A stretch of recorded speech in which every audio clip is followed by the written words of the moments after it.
The creator of Yellowstone, Taylor Sheridan, went to lengths to avoid any leaks for the new and final season of the show. But before its final few episodes can air, fans have gotten the hang of the alleged plotline. And let's just say, there are a lot of twists coming. Let's break them down. What's up with the weird flashbacks? Before we can officially get to the exciting leaks from Yellowstone Season 5B, first let's discuss the elephant in the room. We're not vibing with the flashbacks we keep seeing in the new season. They break the flow of the storyline. They are annoying, and well, they go right over our heads. But once again, Taylor Sheridan is teasing us for a purpose. Now, we are entering deep into the territory of spoilers, so you have been warned. Director Christina Voros shared her thoughts on the controversial flashback scenes in Yellowstone Season 5 Part 2, explaining their deeper purpose. She said, "The Texas flashbacks are meant to keep the viewers focused on what's at stake, emphasizing how much there is to fight for while reinforcing emotional connections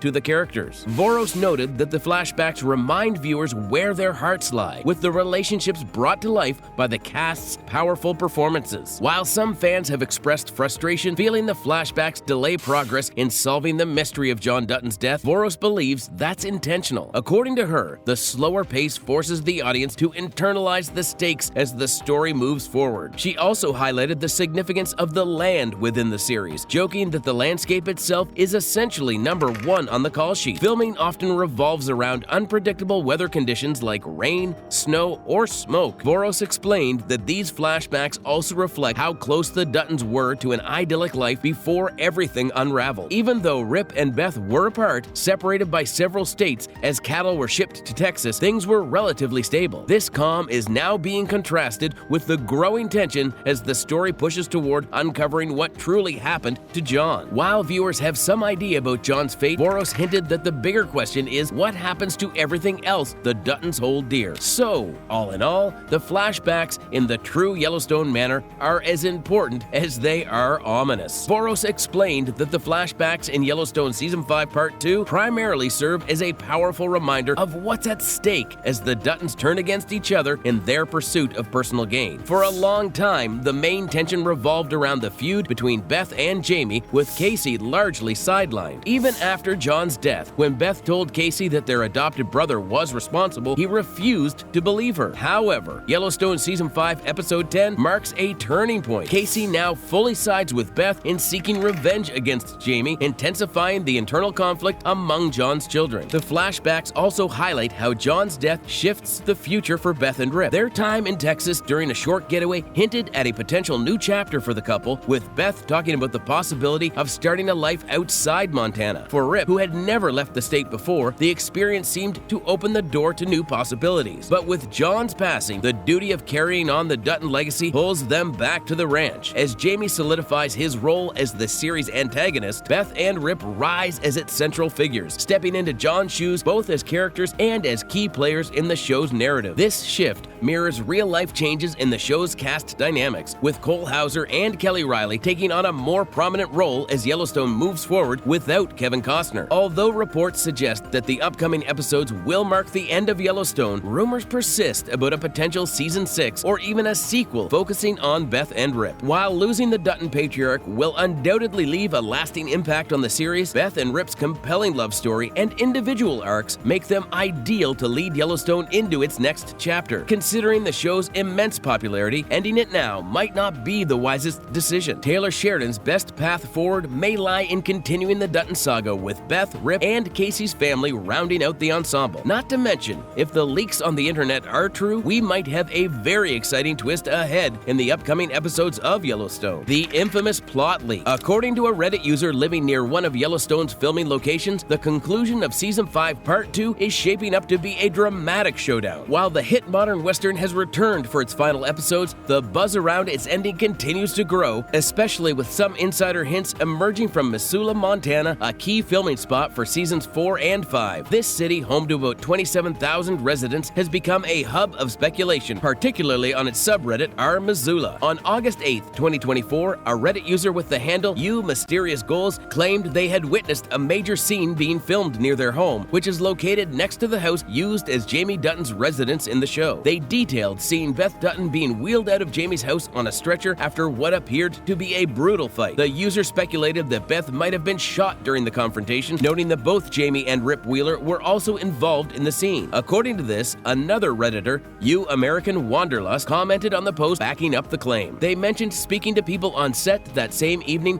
who confirmed Beth's stretcher scene and suggested that Jamie might have been killed during the altercation. If these accounts are accurate, Yellowstone's final episodes will culminate in a high-stakes battle involving Beth, Jamie, Rip, and possibly Sarah Atwood. The show's trailer for the rest of Season 5 offers clues that align with this theory. In one shot, Beth says ominously, "You leave Jamie to me," foreshadowing a confrontation. Another moment shows Casey Dutton standing next to what appears to be a medical examiner as they inspect a body, which could be Jamie or even John, depending on how events unfold. Casey's involvement seems inevitable, especially after his phone call to a military friend in episode 10 and a trailer scene where he warns an unseen character, "You should be scared. I know everything," while sitting in the backseat of a car with a gun. While the trailer obscures who Casey is addressing, theories range from Jamie to other characters like the hitman who killed John. The conflict is expected to extend beyond the Duttons, with market equities playing a significant role, further amplifying the stakes. As the family drama escalates, key players like Rip, Beth, and Casey will likely take center stage, while figures like former Montana Governor Linnell Perry could add another layer of complexity. Fans are preparing for an all-out war that could forever change the Dutton legacy as Yellowstone's explosive Season 5 draws to a close. Whether the show ends here or sets the stage for future stories remains to be seen, but the tension is undoubtedly at an all-time high. These fan leaks also don't feel far-fetched, especially if you take a deeper look at the bizarre opener of Episode 10 of Season 5 Part 2. If you were rattled by how that mighty episode kick-started, you were right to do so. After all, the opening sequence is far more informative than you realize. Let's take a closer look at it. Episode 10's epic opening sequence. Yellowstone Season 5, Episode 10, The Apocalypse of Change, kicked things off with a scene that felt random at first but was actually packed with meaning. Instead of jumping right back into the chaos from the last episode, the show takes us to Texas, where Rip finds a rattlesnake hanging out in Teeter's tent. Creepy, right? But then it gets worse. They realize their whole camp is set up on top of a snake's nest. Yeah, literal vipers under their feet. Talk about a bad omen. This snake-filled opener isn't just there to give you the creeps, it sets the tone for the episode, where snakes, both the slithery kind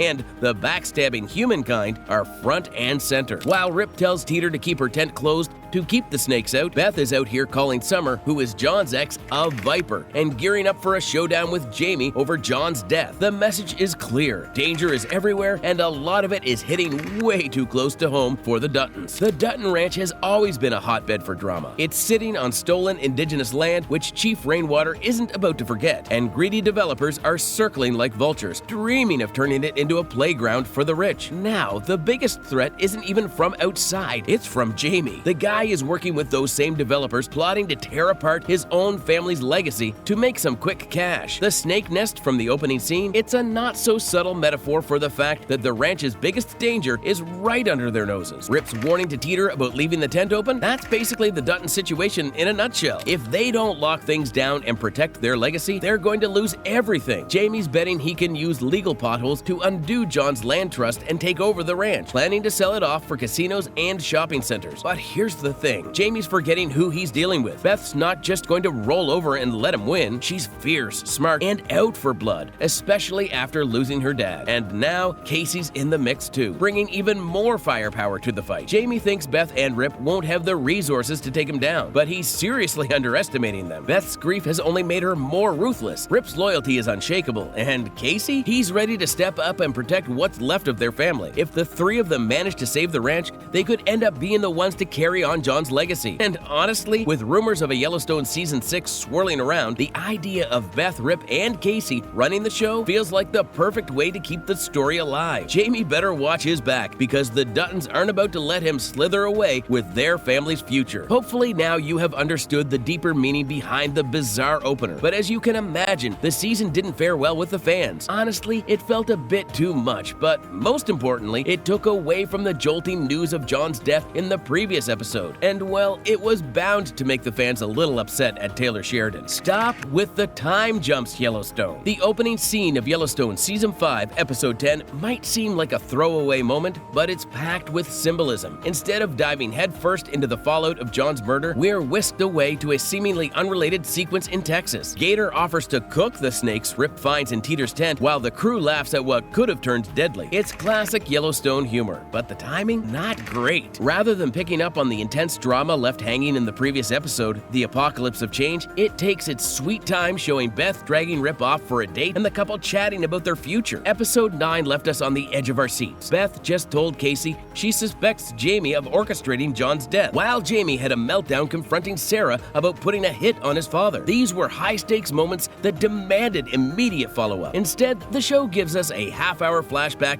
to life in Texas, which feels totally disconnected from the current drama. What's worse, it's not clear right away that this is a flashback. It just looks like Rip and Beth doing their thing, as if John's death isn't even on the radar yet. The placement of these scenes dulls their impact and makes the pacing feel awkward. Even worse, the extended Texas flashback feels like it's betraying the heart of the show. John Dutton has always been the anchor of Yellowstone, and his death should have been the kind of event that shakes the Dutton family and their enemies to their core. Instead, the episode spends its first half avoiding the very thing that's supposed to define this final season. It's like the series is shrugging off the weight of John's absence instead of making it the seismic shift that drives every character's next move. For a show that's always been about loyalty, legacy, and power struggles, this detour feels like a missed opportunity. And this is why fans just want Yellowstone to stop giving us time jumps. It might be too late to make this demand now, but Sheridan should definitely take notes for whatever he has in store next for the Yellowstone universe. These flashbacks might have landed better if Yellowstone didn't have such limited time to tackle the monumental fallout from John's death. With only 14 episodes in the final season, The Apocalypse of Change left just 4 episodes to wrap up the show. Time is precious, and every moment spent revisiting life in Texas before John's murder feels like a missed opportunity to push the story forward. Instead of building toward the climax, the episode meanders, creating frustration for viewers eager to see the Dutton family reckon with their loss. To make matters worse, the constant time jumps are hard to follow, especially when they're not clearly labeled. In episode 10, it's not immediately obvious that the Texas scenes take place before John's death. Without that context, Beth's musings about leaving the ranch and starting fresh in Texas feel wildly out of character. It's confusing to watch her seem so detached from the very legacy she's been fighting tooth and nail to protect, especially now that John is gone. These flashbacks might have more purpose if the rumored Yellowstone Season 6 or sequel really happens. They could serve as groundwork for a spin-off focusing on Rip and Beth. But with so little time left in this chapter of the story, the show should be laser-focused on Casey's investigation into John's murder and the fiery battle between Beth and Jamie. Shifting the spotlight back to these core conflicts would reignite the tension that makes Yellowstone so addictive, ensuring the series delivers a powerful conclusion. Otherwise, the constant back and forth risks diluting the emotional weight of the story, leaving fans with a finale that feels scattered instead of satisfying. Plus, by all measures, Yellowstone is already in hot water for how it has handled the John Dutton exit. Some fans believe that John's death was warranted and poetic, but the other side of the group is far more vocal about how they hated everything about this cliche twist. Let's dig deeper. Kevin Costner reacts to his character exit. Looks like the Cowboys do say goodbye after all. Kevin Costner's recent departure from Yellowstone has definitely stirred the pot, especially considering the shock value behind his character, John Dutton III, being killed off. Fans were furious over the way it went down, but Costner isn't exactly losing sleep over the backlash. In a recent interview with E! News at the 2024 Governor's Awards in Los Angeles, the 2-time Oscar winner explained he wasn't shaken by the fan reaction. Fans have a voice in things, he said, and they choose to follow stuff. The 69-year-old actor shared that he had actually pitched 2 different ways for John to exit the series, but ultimately, it was up to Yellowstone's producers to decide how the Dutton patriarch would meet his end. Spoiler alert, it was Sarah Atwood, played by Dawn Olivieri, who masterminded John's murder, with help from Jamie Dutton. Costner, ever the laid-back cowboy, shrugged it off. They do what they want to do. That's fine with me.